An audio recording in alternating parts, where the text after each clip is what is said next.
Tornado sirens are scary. Now, we recently checked out another video about tornadoes from the same channel, and I thought it was so interesting. Really good video put together, but I've had so many comments about the sirens, and a lot of comments saying that they're tested often as well, which I find crazy. But yeah, this video should be good to check out. Just before we jump into it, I'd really appreciate it if you could hit the subscribe button. It massively helps out the channel we're going.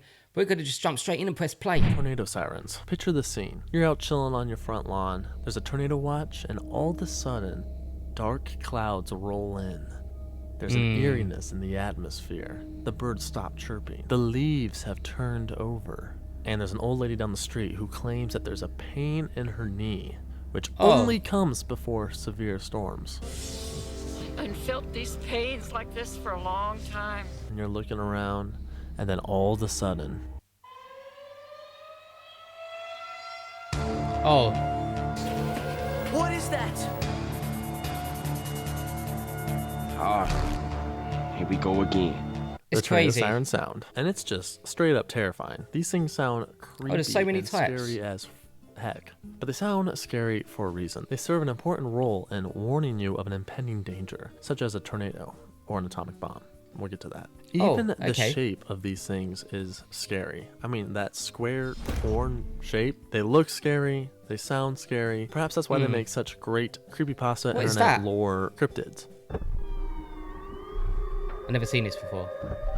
Some people absolutely love sirens. Like, there are straight up tornado siren fandoms out there. Tornado siren enthusiasts out there that travel. Like, there's so many YouTube channels about tornado sirens. Some people are absolutely terrified of them, which makes sense. To me, I absolutely love them. I'm all about them. Anyway, we're going to talk about them. We're going to talk about their history. We're going to talk about their future.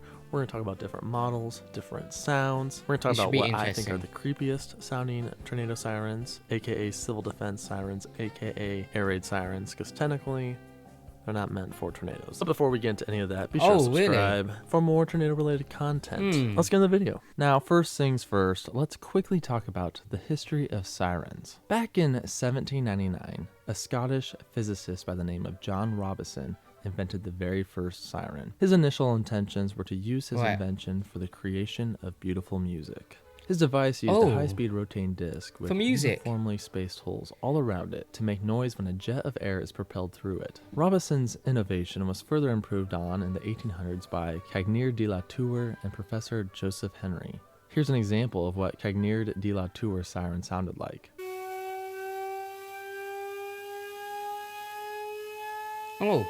Fun fact, this siren could also work underwater. But wait, does that just keep going up in noise? Normally they go up and down or something, but that one was just going up and up.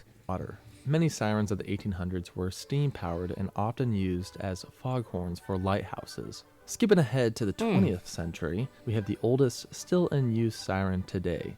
That is the Federal Signal Model 2. Another notable U.S. siren during the 1930s was the DCOT siren. A lot of these sirens were used for fires, for other ways to get the public's attention. But at the dawn of World War II, their use would become a little more sinister. In September 1939, London experienced its first air raid siren alert.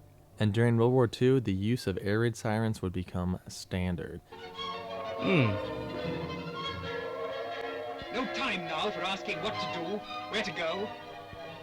Maybe that's why I think of it as war sound. To post-World War II sirens, specifically looking at the U.S. with the Civil Defense Act. After World War II, the subject of civil defense received little attention. That is until 1949, the year the Soviet Union tested its first atomic weapon. Immediately following the test, there was a sense of urgency among the American people and administration to enact safety policies in the event of an attack. As a result, President Harry S. Truman issued an executive order establishing the Federal Civil Defense Administration. This legislation included funding for defensive equipment from the federal government to the states and local communities. Most of the funding went into creating fallout shelters. However, some of the funding went towards installing large outdoor sirens in cities and towns. These sirens would then be used to alert local populations of an incoming atomic bomb. So that's what they were installed for? And if you hear it, as you drive in your auto, as you sit in your office, or work at your bench, wherever you are, what will you do?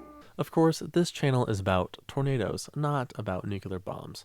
So why are we talking about nuclear bombs? Well, it was these sirens that were put into place that have become the modern tornado sirens of today. I mean, obviously they've updated some sirens, but the original tornado sirens were all federal civil defense sirens.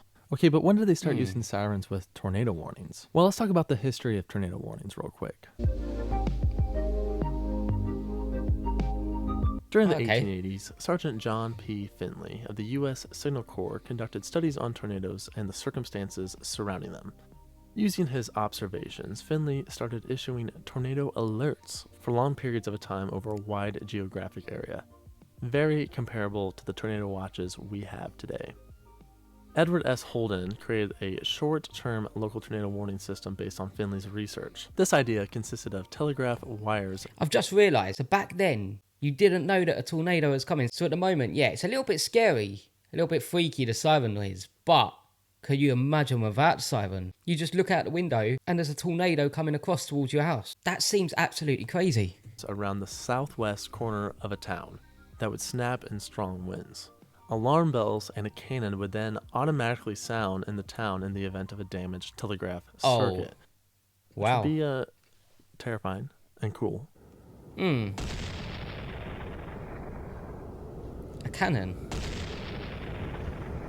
Local tornado warnings were, however, generally frowned upon by many scientists and experts at the time. For this reason, the actual word tornado was banned. Like, it was straight up banned. No way. That is until the government began to start worrying about expensive military equipment on military bases located within tornado-prone areas. The first official tornado warning occurred in 1948 at Tinker Air Force Base. The first tornado warning was conducted by Major Ernst Fallbush and Captain Robert Miller. A tornado watch was issued at 1450 Central Standard Time and included a warning for Tinker Air Force Base between 1600 and 1800 Central Standard Time. This prompted the base to implement a tornado strategy for damage mitigation and employee safety.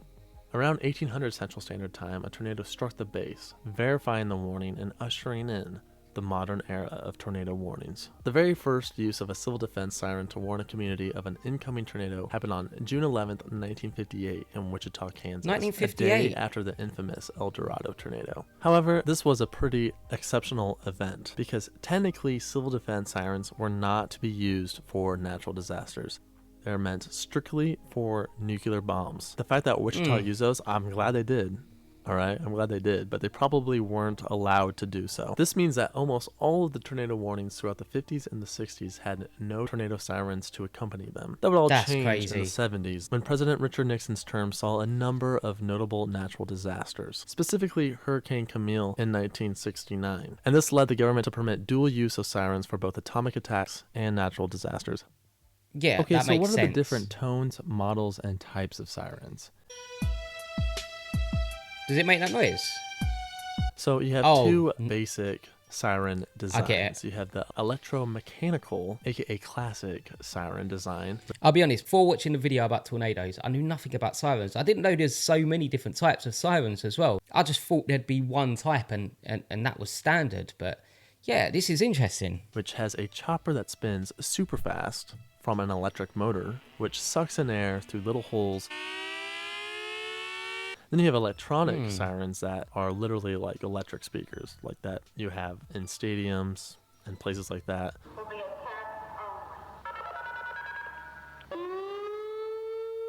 Interesting. Let's talk about some different siren alerts and what they mean. There's the alert sound, which is just a steady, increased.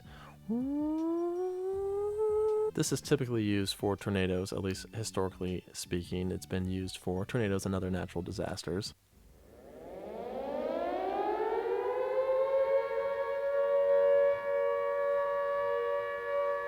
And then there's the attack. See, for me, that just sounds like a World War II siren. I think that's, growing up, I'm just taught that that's a World War II siren. Is it? I'm not sure.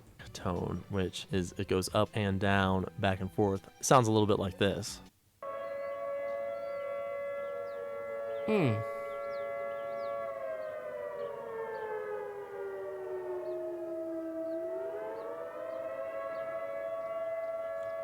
thinking now. So while I'm not sure which one it is that I've heard from World War II. I'm sure the second one now. Now I've heard them both, I feel like the second one was definitely... Because in World War II, they had one saying that the air raid was about to start, and then they had another one to say that all clear. But I can't remember what way round they were and what they sounded like now. But I recognise those noises. The first one went... The other one goes... Do you think he practiced these noises? He must have. He must have practiced this.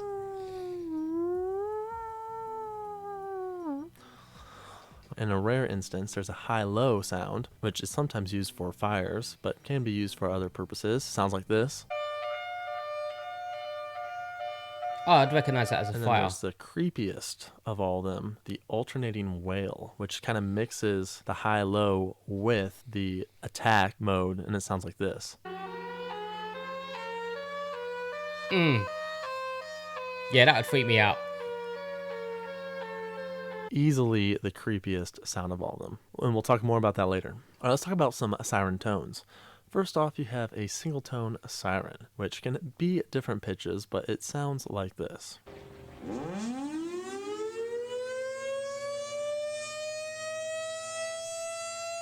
There's also something called a dual tone siren, and these are a little more familiar and a little more creepy. Here's what a dual tone siren sounds like. Oh, that sounds more beefy. Comparing that back to the single tone. First one's like the teenager. Hear the difference? Okay, now dual tones can have different pitch intervals depending on different ports. Have a listen.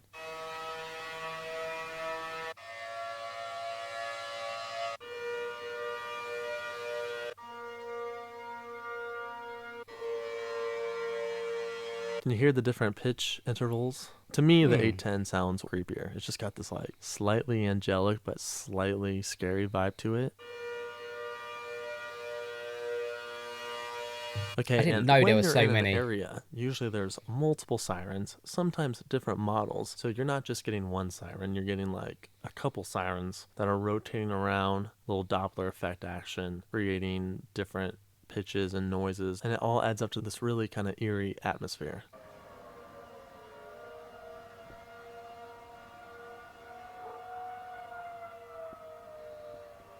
So here are some famous electromechanical siren models. Electro. Okay, first off, we're going to talk about the OG civil defense siren, the one from the early 50s, developed between 1949 and 1952. That is the Federal Signal Thunderbolt siren. Siren enthusiasts love this, and so do I. I mean, it looks pretty sweet, and it sounds pretty cool too. Let's have a listen.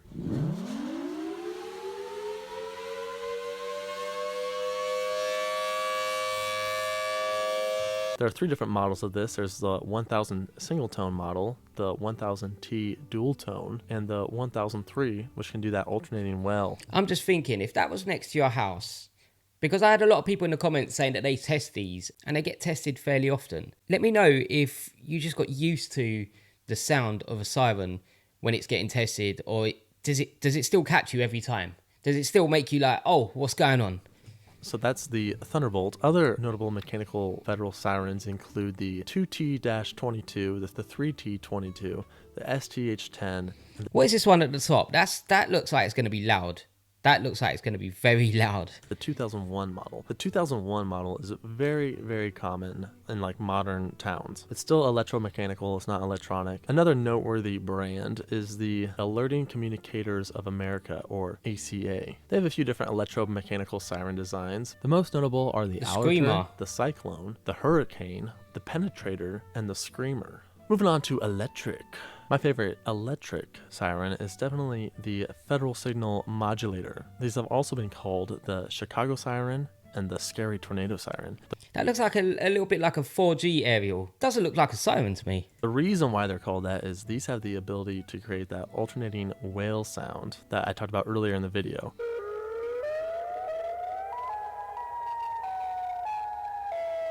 People think they sound creepy, and they definitely do sound pretty creepy, but they sound pretty sweet as well. Two other electric models I want to talk about are the Whelen Vortex and the Whelen WPS series. So another thing that can make electric sirens scarier than electromechanical sirens is the fact that you can use a recorded voice with these. So sometimes it'll be going off, and all of a sudden it'll be like, "Take shelter now." This is a test. This is always Oh, that's good. It tells you it's a test. You know, I mean, it's not that scary, but I don't know. If you have a favorite civil defense siren, be sure to throw it in the chat. In the comments, I mean, by chat. Okay, so let's talk about the future of tornado sirens. There are many amongst today's community that find the tornado sirens to be, well, not really useful anymore. Since we live in the age of cell phones and technology and applications, we can easily get alerts on our phone. See, I don't agree with that, because in the UK, as far as I know, we don't have sirens anymore, which we had in like World War II. But we have got an alert system on the phone, and they done a test of it, I think about 2 years ago. Now, what I didn't like about it is it worked for some people and it didn't work for other people. There was some people just didn't get the message. They just didn't get the message come through. And then at the same time, what if your phone's dead? Or what if you got no phone signal? Or what if you just not paid your bill? Those are all factors that you wouldn't know what's going on if you're only using the system on the phone. I think sirens are a lot better. You can't go wrong with sirens. Everyone's going to hear it. For this reason, many believe that tornado sirens are redundant. But redundancy, in my opinion, is a good thing when we're talking about people's lives, all right? Sometimes people are sleeping, yo. Okay, I personally keep my cell phone on silent, and I'm definitely not alone. I know other people that do this as well. So for those people, you want some tornado sirens. So it's of my opinion that we should keep these around for as long as possible. Plus, I love them. The outside tornado siren system is not without its flaws, though. Tornadoes. First off, many communities scary. lack outdoor sirens, particularly those in small towns and rural areas. Currently, the NOAA weather radio is the preferred choice for an in-home warning system. Oh, okay. So there you have it. Tornado sirens. They are very cool. Thanks for watching. Oh, check out the studio. What? It's looking pretty sick. I'm still trying to figure out the lighting, and the shelves are clearly empty. Don't know what to put on the shelves. I need to put some like tornado stuff up there. Maybe a little picture of Ted Fujita in the corner. Anyway. Wow, what an interesting video. That was so cool, because it kind of gave me a lot of description. Before starting this channel, I didn't know anything about tornado sirens. I didn't know that happened in America. It wasn't until starting this channel and I see different things about it. And then obviously checking out the last video, which will be linked in the description down below if you want to check that one out. But yeah, when I watched that, so many people was commenting about the sirens. And I thought maybe there's just one type. That's so interesting, how many different types there are and the different noises that they make. Yeah, that was a really good video. Very well put together. So I definitely think it's a good channel. I'd really appreciate if you could hit the subscribe button. It massively helps out the channel growing. But for now, I'll see you on the next reaction.